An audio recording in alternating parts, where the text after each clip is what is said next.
Hola, buenos días. Les saluda el doctor Richard Febres Ramos. Actualmente soy residente de segundo año de la especialidad de neurocirugía por la Universidad Nacional Mayor de San Marcos. Mi sede es el Hospital de Emergencias de Villa El Salvador. Voy a presentar esta charla de manera para información y actualización del traumatismo encefalocraneano para los colegas del primer nivel de atención, y quizás esto también pueda servir para educar a la población en esos centros de salud. El título es Generalidades del trauma cráneoencefálico en el adulto. El concepto de un TEC, como se le conoce al trauma cráneoencefálico, es bastante complejo, ¿no? Es una lesión del cráneo, sus cubiertas y el contenido por una acción directa o indirecta de agentes físicos o energías mecánicas que actúan sobre el segmento craneofacial. Como podemos ver en la imagen, es una injuria a través de fuerzas cinemáticas que van a resultar en algún tipo de lesión, ya sea en las cubiertas, en la dura madre o en el parénquima cerebral.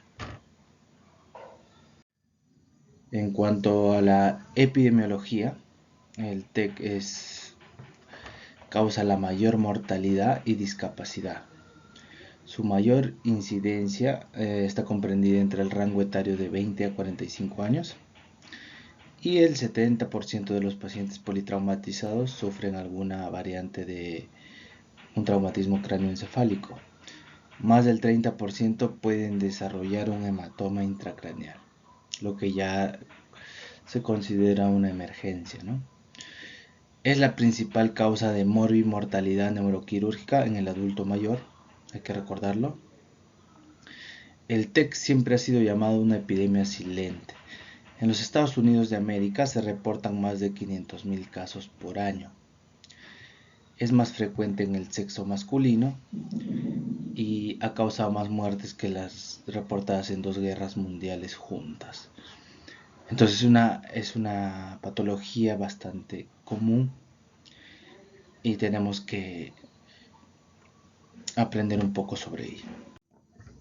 Las causas, la principal causa son los accidentes de tránsito, sobre todo cuando el conductor y los pasajeros no usan el cinturón de seguridad. Existen estudios donde el cinto de seguridad disminuye la mortalidad en un 40%. Entonces es importante educarnos sobre esto, ¿no? La importancia de usar el cinturón de seguridad, ya sea el piloto y los pasajeros. Esto va a hacer que disminuya las tasas de TEC. Otras causas podrían ser las agresiones, caídas, es más frecuentes en los adultos mayores, accidentes del trabajo, accidentes del deporte o ya sea por armas de fuego. Los mecanismos fisiopatológicos pueden ser por aceleración, desaceleración, compresión o aplastamiento, perforación o penetración, o puede ser combinado esto, ¿no? Mixto. Luego podemos tener las lesiones del encéfalo, es decir, del parénquima cerebral propiamente dicho. Estas lesiones pueden ser subclasificadas en dos tipos, ¿no? Difusas o focales. Difusas, como su nombre lo dice, extendido a todo el parénquima cerebral, puede ser una concusión ligera, una concusión clásica, o puede resultar en una lesión axonal difusa. Mientras que las lesiones focales pueden ser contusiones encefálicas o generar un hematoma intracerebral o intraparenquimal. Ahora vamos a repasar un poco la escala de Glasgow. La escala de Glasgow se subdivide en 3 tipos. Evaluamos la apertura ocular. El máximo puntaje van a ser 4 puntos cuando el paciente de manera espontánea abre y cierra los ojos. Si tenemos que nosotros hacer un estímulo verbal, es decirle, llamarlo por su nombre, señor Pedro, abra los ojos, o señor Pedro, y él inmediatamente abre los ojos, ese puntaje sería de 3 puntos.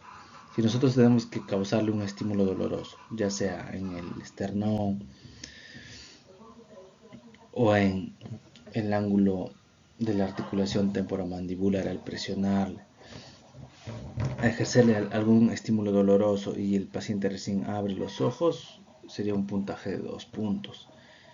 Si el paciente no abre los ojos a pesar del estímulo doloroso y no hay respuesta, se le da el puntaje mínimo, que es 1 punto.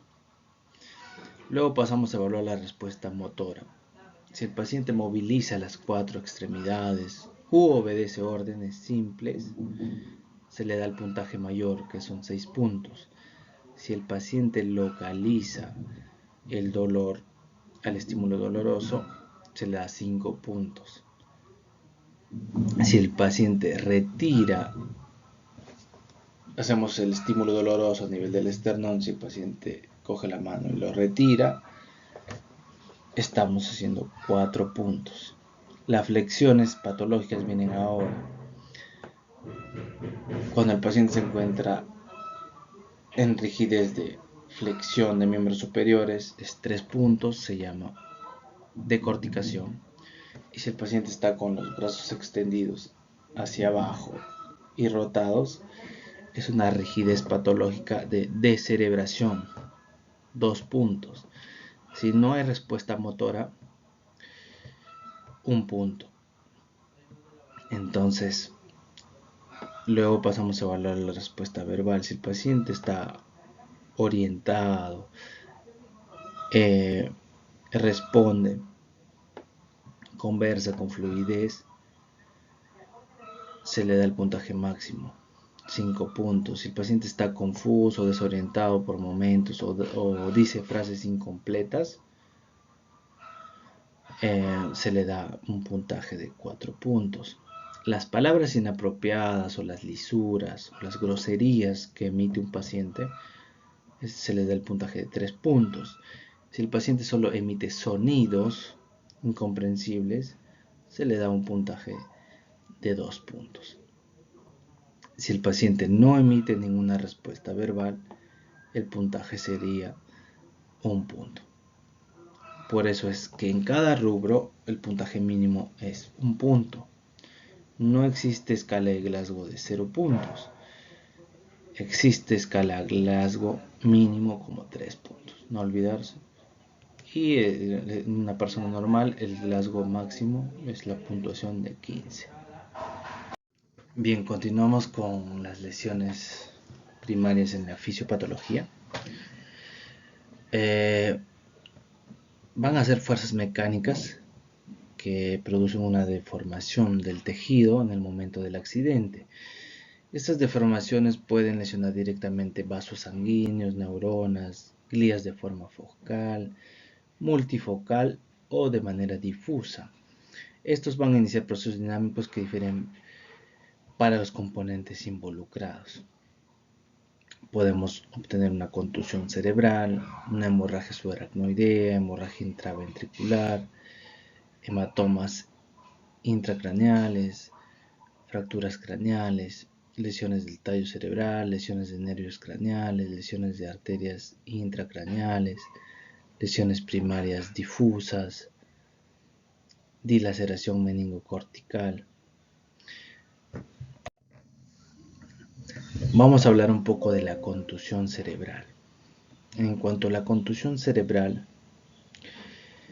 es una expresión de un TEC donde el paciente no persiste con los síntomas más allá de 6 horas. Por eso se llama concusión cerebral. Si los síntomas son más de 6 horas, se llamaría contusión cerebral, con T. ¿Correcto? Entonces, en la concusión cerebral, el tiempo de enfermedad es menos de 6 horas, o mejor dicho, las manifestaciones clínicas duran hasta 6 horas. Puede haber pérdida transitoria de la conciencia, como que no, mientras que la contusión es la expresión clínica más de 6 horas y va acompañado muchas veces de trastorno de la conciencia. Seguimos con la fisiopatología. Ahora vamos a hablar de las lesiones secundarias. Ocurren como una complicación de los diferentes tipos de lesión primaria e incluyen lesiones después de haber pasado el TEC, ¿no? Como lesiones isquémicas, hipóxicas, edema cerebral. Pueden ser focales o difusas y son potencialmente reversibles con un tratamiento adecuado. Podemos subdividirlos de causa intracraneal cuando se encuentran dentro de la bóveda craneal. Puede ser edema cerebral, que es lo más frecuente, hiperemia cerebral por compensación, convulsiones, vasoespasmo, infecciones. De causa extracraneal podemos tener hipotensión arterial, hipoxia, hipocapnia, hipercapnia, hipoglicemia, hiperglicemia, trastornos metabólicos, que esto hay que manejarlos, ¿no? En cuanto al diagnóstico, el diagnóstico es principalmente clínico. Como ya les dije, hay que evaluar la escala de coma de Glasgow. Para hacer exámenes complementarios, vamos a solicitar desde una radiografía de cráneo simple hasta una tomografía cerebral sin contraste. El cuadro clínico va a depender de varias entidades, ¿no? Pueden ser un síndrome de concusión cerebral, un síndrome de contusión cerebral, el síndrome de compresión cerebral, síndrome de irritación del sistema nervioso, síndrome de herida craneocerebral penetrante, síndrome de contusión cerebelosa.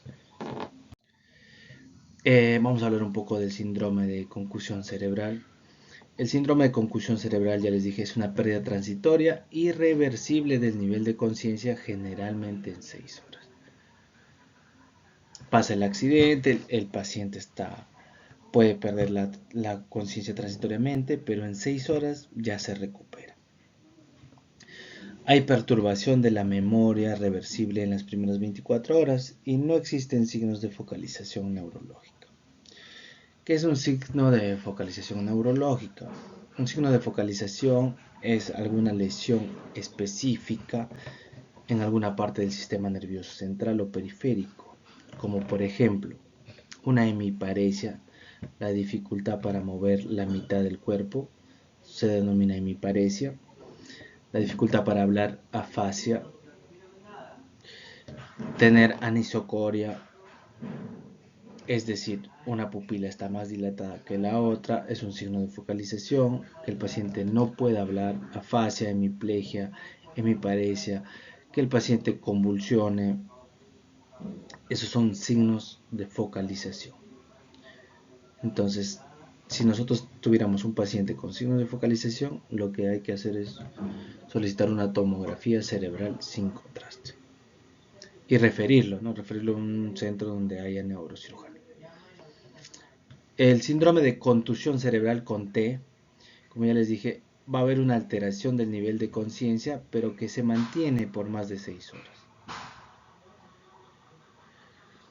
Generalmente hay signos de focalización neurológica. Esta es la gran diferencia, ¿no? La concusión con C, no tiene signos de focalización neurológica, mientras la contusión con T, sí tiene signos de focalización neurológica y el deterioro de conciencia se puede mantener por más de 6 horas. También vamos a estudiar el síndrome de compresión cerebral, que es la degradación progresiva del nivel de conciencia, acompañada de signos de focalización neurológica. Esto quiere decir que el paciente está haciendo una herniación cerebral, ¿no? Es una emergencia neuroquirúrgica. El síndrome de irritación nerviosa, el paciente puede presentar cefalea, vómitos, vértigos, no progresivo, rigidez nucal por una hemorragia subaracnoidea, convulsiones por irritación cortical, agitación psicomotora. Vamos a ver el síndrome de herida craneocerebral penetrante. Es un objeto que logra penetrar la masa encefálica. Puede existir orificio de entrada y de salida, va a haber una alteración variable del nivel de conciencia y puede existir signos de focalización neurológica. Ejemplos: disparo con arma de fuego, ¿no? Punzón, machete, que se ve en la emergencia. Síndrome de contusión cerebelosa. Puede acompañarse de una alteración variable del nivel de conciencia, pero vamos a tener la clínica sobre todo de fosa posterior, es decir, trastornos de la marcha, que nosotros lo denominamos como ataxia. El paciente muchas veces va a tener dificultad para caminar y va a ampliar la base de la sustentación de los pies. Va a disminuir el tono muscular, hipotonía, va a presentarse síntomas como vértigos, vómitos. Como ya les estaba explicando, un signo de focalización neurológica es una asimetría pupilar, puede ser una anisocoria, ¿no? Porque ya hay una lesión del tercer par craneal. Esto es una lesión indirecta del sistema nervioso.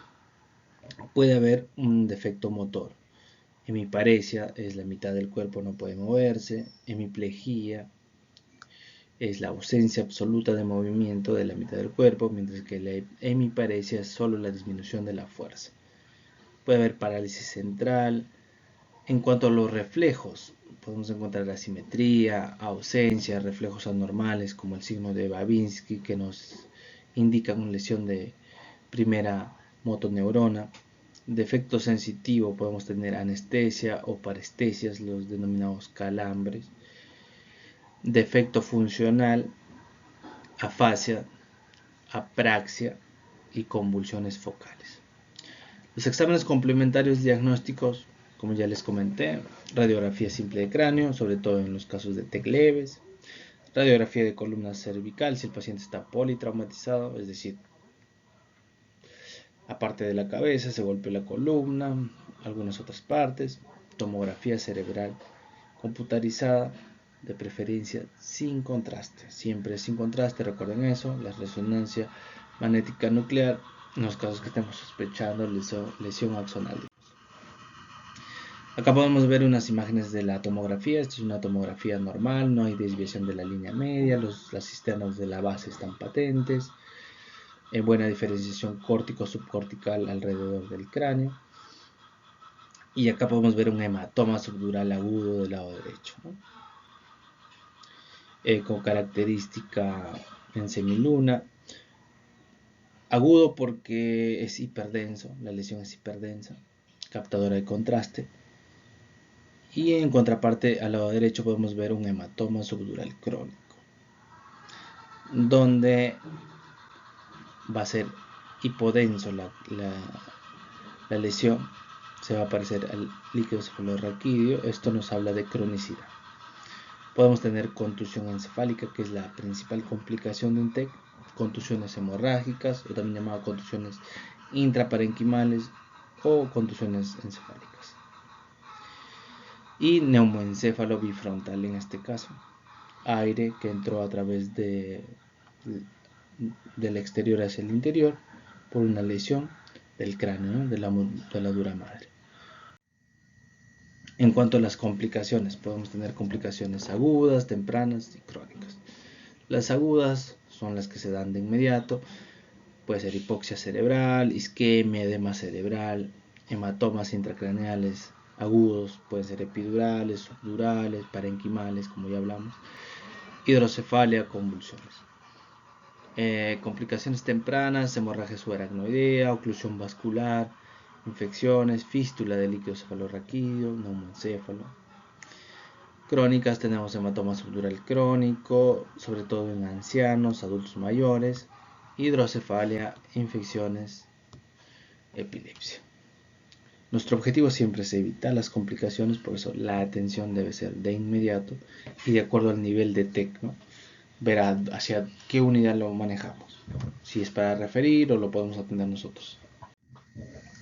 El tratamiento, prevenir los factores de riesgos y las causas, ¿no? Ya estando en el ambiente hospitalario, primero hay que hacer una reanimación cardiopulmonar básica, si fuera el caso, siempre acordarse ABC, ¿no? Proteger la vía aérea, una buena ventilación y una circulación. Antes de todo, en todo paciente de accidente de tránsito, policontuso, TEC, siempre hay que, en primer lugar, evaluar el ABC. Segundo, completar un examen físico general para detectar lesiones traumáticas severas, ¿no? Puede ser lesiones vasculares, femorales, algún otro trauma vascular. que pueda comprometer la estabilidad hemodinámica, ¿no? Y en tercer lugar le hacemos un examen físico-neurológico detallado. Le sacamos la escala de coma de Glasgow, estratificamos nuestro nivel de TEC. El tratamiento como médico general hay que posicionar la cabeza, de preferencia elevar la cabeza a 30 grados, si no hay trauma cervical. Si hubiera trauma cervical hay que usar de preferencia un collarín rígido. Canalizamos accesos vasculares, sondas vesicales, nasogástricas si fuera necesario. Hidratamos con soluciones isotónicas como el cloruro de sodio al 0.9% en un litro. Uso de analgésicos, antieméticos sintomáticos si fuera necesario. Vamos a usar antibiótico si vemos lesiones del cuero cabelludo o fracturas abiertas. Uso de anticonvulsivantes como la fenitoína. Uso de manitol si fuera el caso. El tratamiento de las heridas del cuero cabelludo, no se olviden que primero hay que hacer la inspección. Se debe rasurar la piel en el área en donde encontremos la herida. Infiltramos la anestesia local y lo que siempre se olvidan los colegas es la exploración digital. No se olviden que con un guante estéril podemos ingresar por esa zona y hacer una exploración digital. Muchas veces quedan restos de piedras, de vidrios y puede eso a posterior infectar la herida, ¿no? Luego hacemos una limpieza de la herida con abundante agua y jabón. Hemostasia, regularizamos los bordes de la piel, hacemos puntos hemostáticos, algún tipo de sutura y finalmente terminamos con el vendaje. Bueno, esto sería todo en cuanto a las generalidades de